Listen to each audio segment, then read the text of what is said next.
آخری 10 دن میں لیلۃ القدر رکھی ہے، اعتکاف رکھا ہے۔ پہلی امتوں کے لیے یہ نہیں تھا کہ پچھلے سارے گناہ معاف ہو جائیں، یہ ہمارے لیے کہ ہمارے پچھلے سارے گناہ معاف ہو جاتے۔ اللہ تعالیٰ کا عرش پہلے آسمان پہ آ جاتا ہے، جنت کے دروازے کھل جاتے ہیں، جہنم کے بند ہو جاتے ہیں، شیطان قید ہو جاتے ہیں، اور سمندر کی مچھلیاں اور زمین کی چونٹیاں تک روزہ رکھنے والوں کے لیے دعا کرتی ہیں، اور اللہ تعالیٰ جنت کو روزانہ کہتا ہے ان قریب میرے نیک بندے بندیاں آنے والے ہیں، تو ان کے لیے میک اپ کر لے، تو ان کے لیے تیار ہو جائے۔ یہ اللہ تعالیٰ کی رحمت کو لینے کا سیزن ہے۔ پہلی امتوں کو اعتکاف نہیں ملا تھا، ہمیں اعتکاف ملا ہے کہ 10 دن اللہ دے بوئے تے پہ جاؤ، یا اللہ تیرے کو معافی کروا کے ہی اٹھنا ہے، ہمیں اٹھنا ہی کوئی نہیں۔ تو جو دروازے پہ آ جاتا ہے آدمی اسے معاف کر ہی دیتا ہے۔ کوئی بہت ہی سخت دل والا ہو تو معاف نہ کرے، ورنہ بڑے سے بڑے غصے والے بھی کہتا اچھا جی جاؤ معاف کیتا۔ اس میں ایک لیلۃ القدر ہے، وہ بعد میں بات کرتا ہوں۔ پھر اللہ تعالیٰ نے اس میں غریب آدمی کی کہ روزے اچھے گزر جائیں، عید اچھی گزر جائے، اس کے لیے اللہ تعالیٰ نے صدقہ فطر رکھا ہے۔ ہم اسے عید کے ساتھ جوڑ دیتے، پہلی رمضان سے دینا چاہیے تاکہ غریب اپنا کوئی روزہ تو رکھ سکے۔ پہلی رمضان سے 29 رمضان تک جب مرضی دے دیں، اور اگر وہ فطرانہ ادا نہیں کرتا تو اس کے روزے اس کے سر کے اوپر سے بھی نہیں جاتے، وہیں کھڑے رہتے ہیں۔ اور عام طور پر یہاں اخبار میں ٹی وی پر گندم کے لحاظ سے آتا ہے 2 سیر کڑک دے دو، وہ تھوڑے سے پیسے ہیں، 100-200 روپے ہے۔ میں آپ کو آپ سب مالدار لوگ بیٹھے ہیں، میں آپ کو اپنے نبی کا صدقہ فطر بتاتا ہوں کہ آپ کیا دیتے تھے۔ آپ کشمش دیتے تھے، کھجور دیتے تھے،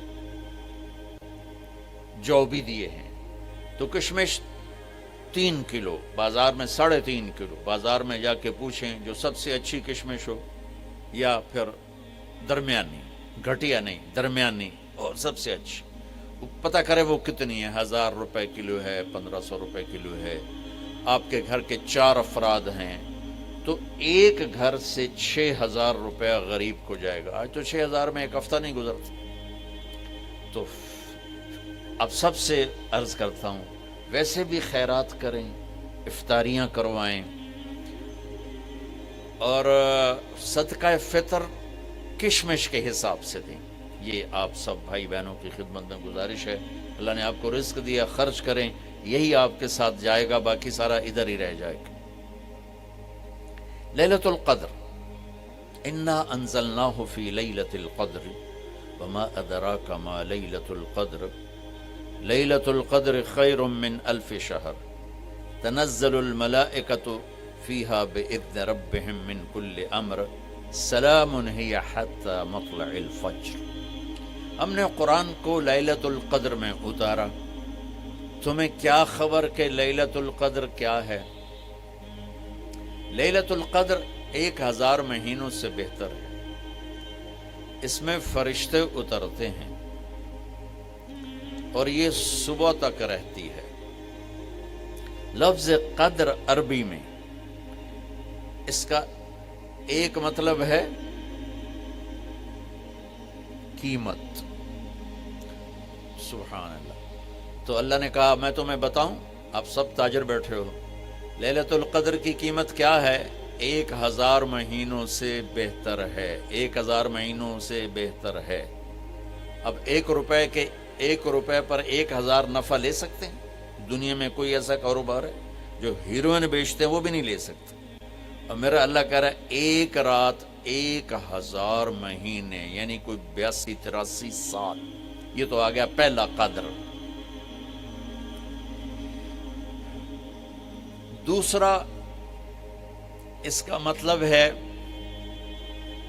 تنگ پڑ جانا، تنگ پڑ وقت فقدر علیہ رزقہ۔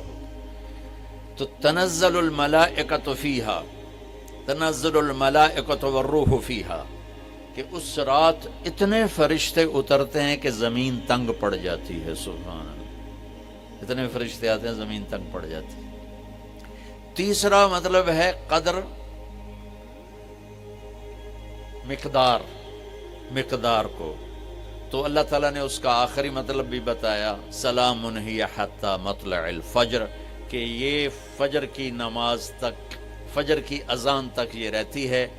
3 مطلب ہیں قدر کے، تینوں اللہ نے قرآن میں کور کیے۔ قیمت کیا ہے؟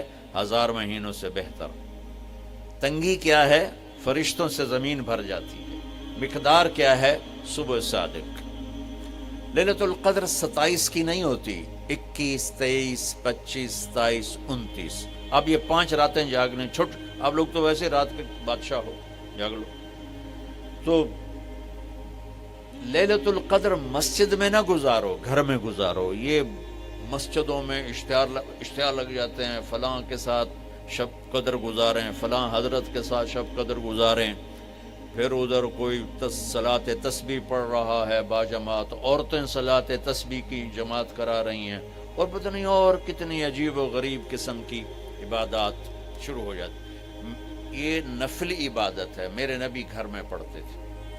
آپ نے اشراق کے سوا ہر نفل گھر پڑھا، ہر سنت گھر میں پڑھی، تو آپ لیلۃ القدر کو یہ مستورات بھی آپ بھی اکٹھے ہو کے نہیں منانا، الگ الگ مصلی بچھا کر اپنے اللہ سے رونا دھونا کرو، اپنے اللہ کو منانا کرو، میں بھی کروں آپ بھی کریں۔ نوافل کی جیسے ابھی شب برات گزری تو اشتہار تھے، میں جا رہا تھا ادھر غلام آباد میں ایک جنازہ ہو گیا تھا، تو اشتہار فلاں حضرت کے ساتھ شب برات گزاریں، فلاں مسجد میں شب برات گزاریں، فلاں جگہ شب برات گزاریں۔ بھائی وہ گھر میں منانے کی ہے، مسجد میں نہیں۔ میرے نبی نے نفلوں کو تنہائی میں ادا کیا، فرض کو مجمع میں ادا کیا۔ لیلۃ القدر میں جاگنا نفل ہے، اور پھر جب کٹھے ہو جائیں گے لوگ اور عورتیں تو پھر ساتھ غیبت بھی چلے گی، اور ایک غیبت کا بول ساری رات کو اڑا کے رکھ دے گا۔ مردوں یا عورت کٹھے ہو جائیں، غیبت سے تو بچتے نہیں، نہ ہی رک سکتے ہیں۔ سندھ سے ہم بائی روڈ آ رہے تھے، کراچی سے بائی روڈ جماعت تھی، تو وہ راستے میں بڑی غیبت کریں، نوجوان تھے سارے نئے نئے، میں چپ کر کے سنتا رہا۔ جب کوئی 2 دن گزر گئے نا تو ہمارے پاس بڑی وین تھی، میں نے کہا بچوں ایک نصیحت کرتا ہوں، غیبت نہ کیا کرو، مذاق کرو، ہنسا کرو، کھیڑا کرو، غیبت نہ کرو۔ تھوڑی سی میں نے اس پہ بات کی تو بڑے متاثر ہوئے، کہا جی ٹھیک ہے انشاءاللہ آئندہ بالکل نہیں کریں۔ کوئی آدھا گھنٹہ گاڑی میں سناٹا رہا، آدھے گھنٹے کے بعد ایک بولے مولانا یہ غیبت نہ کریے تو پھر گلاں کی کریے۔ یہ میرا کلچر ہے، لہذا عورتیں عبادت کے لیے بھی اکٹھی ہوں گی تو غیبت شروع ہوگی، مرد مسجد میں اکٹھے ہوں گے وقت ضائع ہوگا، غیبت شروع ہوگی۔ میرے بھائی بہنوں، ہر نفل کو گھر میں گزار، اپنے گھر کو بابرکت بناؤ، اپنے گھروں میں نفل پڑھو، تلاوت کرو، ذکر کرو۔ صرف اشراق کے نفل میرے نبی مسجد میں پڑھتے تھے 2 رکعت، باقی ہر نفل آپ نے مسجد میں ادا کی۔ تو یہ چند چیزیں رمضان کے متعلق میں نے عرض کی ہیں۔ اب ایک بڑی اہم بات میں آپ کے سامنے عرض کرنا چاہتا ہوں، رمضان کی دولت کسے ملے گی، رمضان کی برکات کس سے ملیں گی، اور کون محروم ہو جائے گا؟ آپ نے فرمایا 4 آدمی ایسے ہیں جن کی رمضان اور شب قدر میں بھی بخشش نہیں ہوتی، بس اس سے ہم اپنے آپ کو بچا لیں۔ کون ہے یا رسول اللہ؟ آپ نے کہا مدمن خمر، شراب کا عادی، کبھی کوئی پی لے توبہ کر لے، میں اس کی اجازت نہیں دے رہا ہوں، مدمن کا لفظ ہے جو روزانہ شراب پیتا ہے، اس کی رمضان میں بخشش نہیں۔ عاق لوالدیہ، جو ماں باپ کا نافرمان ہے، اس کی بخشش نہیں۔ قاطع الرحم، رشتہ داروں سے لڑنے والا، اس کی بخشش نہیں۔ المشاحن، دل میں بغض رکھنے والا، اس کی بخشش نہیں۔ ہر وہ چیز جو میرے آپ کے لیے نقصان دے اللہ نے حرام کر دی، ہر وہ چیز جو میرے آپ کے لیے مفید ہے اللہ نے حلال کر دی۔ سود حرام کر دیا، ہمارے پاکستان کی معیشت نہیں پوری دنیا کی معیشت ڈوبی پڑی، سارے ملک قرضوں پہ چل رہے ہیں، سود نے پوری دنیا کو تباہ کر دیا۔ تو میرے اللہ تعالیٰ نے، آپ دیکھتے نہیں میرا اللہ کہتا ہے فَأَذَنُوا بِحَرْبٍ مِّنَ اللَّهِ وَرَسُولِهِ، اگر سود نہیں چھوڑو گے تو میرے اور میرے رسول مل کر تمہارے خلاف جنگ کریں گے۔ آئیں مل کر بھوک مٹائیں، بجھے ہوئے چولہے پھر سے جلائیں، غذائی قلت کے شکار ہزاروں افراد آپ کی مدد کے منتظر ہیں۔ آگے بڑھیں اور ان کی امید بنیں، اپنے صدقات اور عطیات MTJ فاؤنڈیشن تک پہنچائیں۔